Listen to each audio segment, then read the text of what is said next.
Hello and welcome. My name is Maria Ressa. We are sitting with Anies Baswedan. He's the spokesman for the Jokowi campaign in a very tight election race in Indonesia. Thank you so much, Pa Anies, You're for welcome. speaking with us. So, simple question. Why Jokowi? We need someone new to promote change there's so many government projects, so many government agendas that has been there for many, many years. And much of the problem is not on the idea, on the plan, but on the implementations. We need someone who is strong on the implementation side of a policy. And Jokowi was a successful mayor in Solo. And then he was elected governor of Jakarta. And in both places, he had shown his strength on the implementation side of any good ideas. Now, Indonesia is a big country. We have more than 500 districts, 34 provinces, stretched like from London to Ankara, which is huge. Part of the problem in the central government policy implementations is how do we coordinate all of this? Therefore, someone who had experience as mayor, as governors, knows exactly how to deal with local challenges in implementing national policy agenda. And that's why Jokowi is the right candidate for this. There seems to be no doubt that he is a good COO, but can he be CEO? Does he have the vision to take the operations knowledge he has? That's a question for ASEAN. Does he have a vision for Indonesia, the region, the world? Yes, he does. But the challenge is his idea has not been exposed much. He was a governor, he was a mayor. Unlike the other candidate who were not in any positions in government, and what he has been active is campaigning for the past 5 years. And that's more make people aware of Prabowo's visions. Yes. But Jokowi was not a candidate for president until last March. Therefore, our exposure to his idea is very brief compared to Pak Prabowo. But that doesn't mean that he doesn't have idea. In fact, I must say, he was brought up in a decent Indonesian family, very grassroots, and the perspective that he's bringing into the equations is completely different.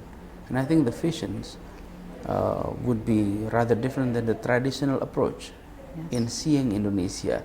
The visions of Indonesia is from the perspective of those who are common Indonesians. He's seen as a complete break from the past, from the new order. Is that correct? And then how will he work with the people who are used to the way government used to be run? Well, we will have to adjust. We need a change. Corruptions, bad governance have been parts of our daily process here. And we need a wake-up call. And we need to change. A country as important as Indonesia, in order to be part of the global community, in order to be part of the global economy, part of the global standard, we need to have good governance in our system. Yep.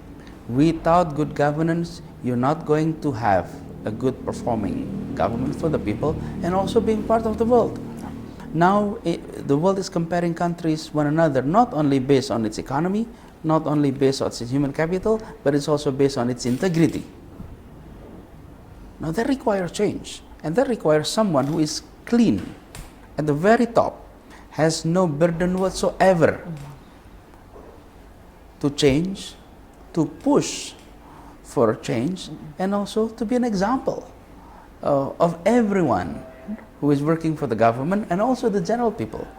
And this is also what I mentioned about why Jokowi is interesting. Politics has not been seen in a positive way in many countries, including Indonesia's.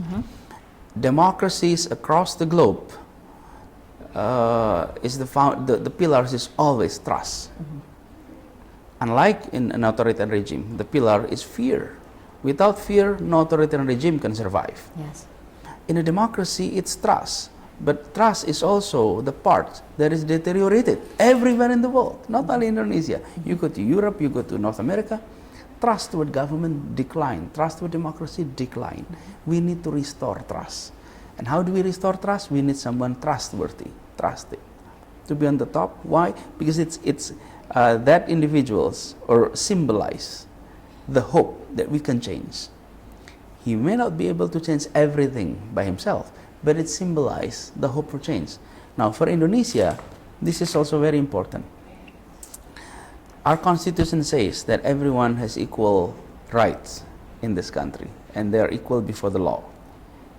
Imagine someone who grew up from a very common Indonesian family, went to school just like any other Indonesians, graduated, worked hard, established a small business, emerged into an exporter, become a mayor, and one day become a president of Indonesia. What does it translate into? It translates into inspirations to more than 60 million families across the country.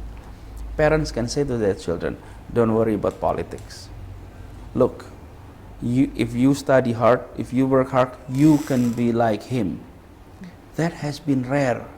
When I grew up with a situation where my parents told me, Anis, read this story, read that story, and all of that biography that I read, the biographies I read, the biography of our leaders. And our leaders, all of them, were by professions, they are politicians. Today, if you look around, names of politicians, no parents will tell their children, be a leader like him. Why? Well, nobody likes to be politicians, given the politics of today. So Jokowi is like what you said. It brings a different perspective about politics. And it's not going to be him only. People who are surrounding him, people who are with him, people who are going to work together, is people, individuals, who will make the country proud. You know, we have clean, good guy with us. And we allow them to lead, we are mature nations.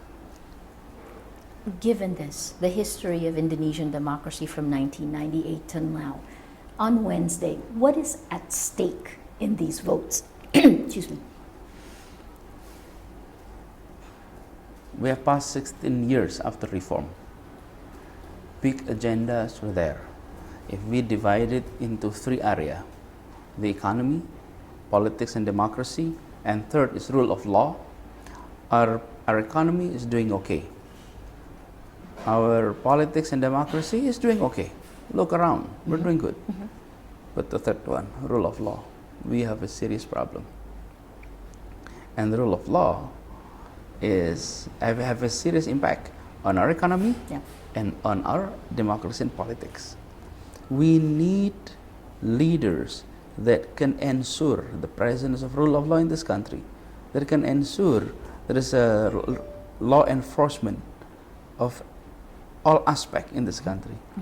That's what at stake. So after 16 years of reform, we need someone that can make breakthrough. We need someone that can push things that has not been able to be pushed.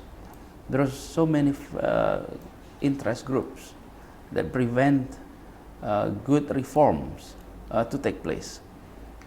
If the president and the vice president is part of the status quo, how could we promote change?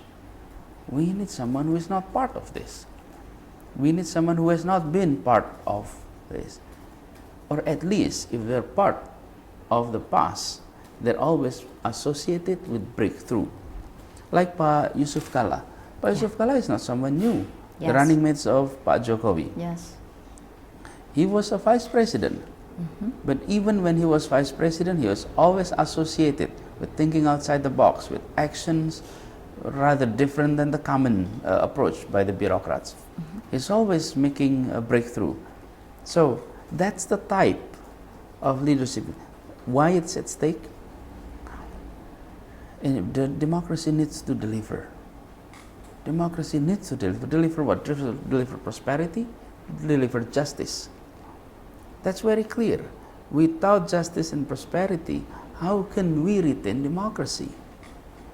Because in the eye of the people, we have this new system because we wanted justice and prosperity. And I think that's what's at stake at this election. What are Indonesians looking for? I mean, it was very surprising to me, the reinvention of Prabowo and the focus on tegas. Are Indonesians listening to the message? What are they looking for come Wednesday? When you said tegas, firm, that is exactly why in the past 16 years things has not been moving well, because there is no firmness in the decision. And that's why we need someone who is firm.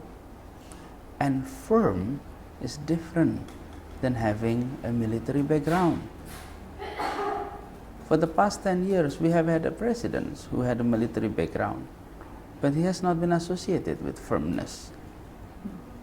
We had Yusuf Kala, who was serving in the first term, has always been associated with firmness, even though he was not the military, he was a civilian, he was a businessman.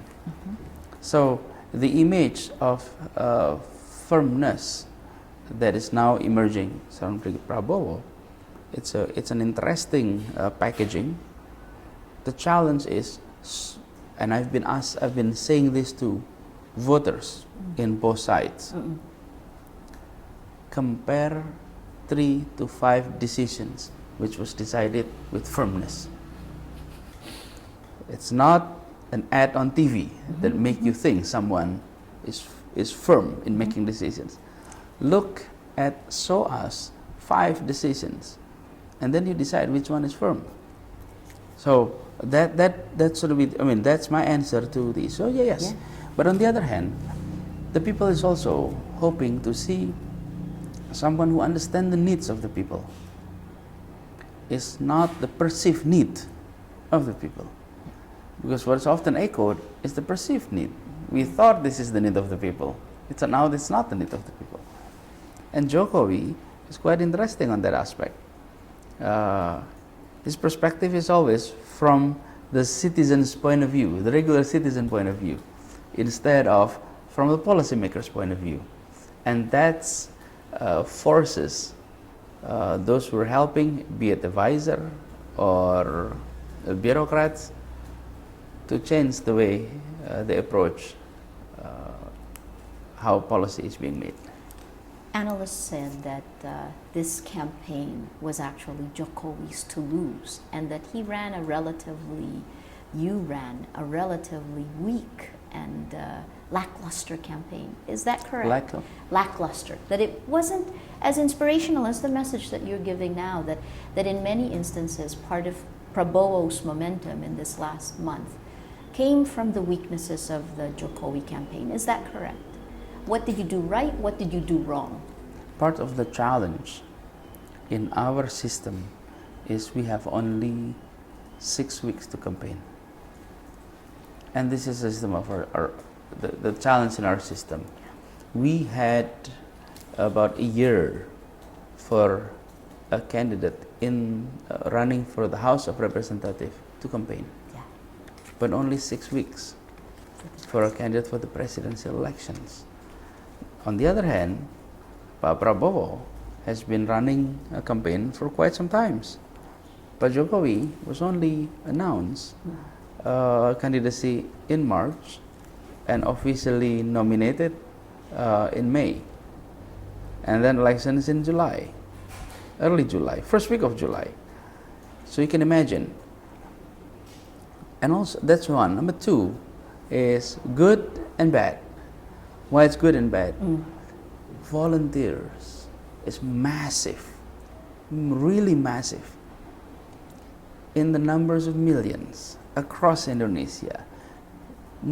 This is a true volunteers, unpaid.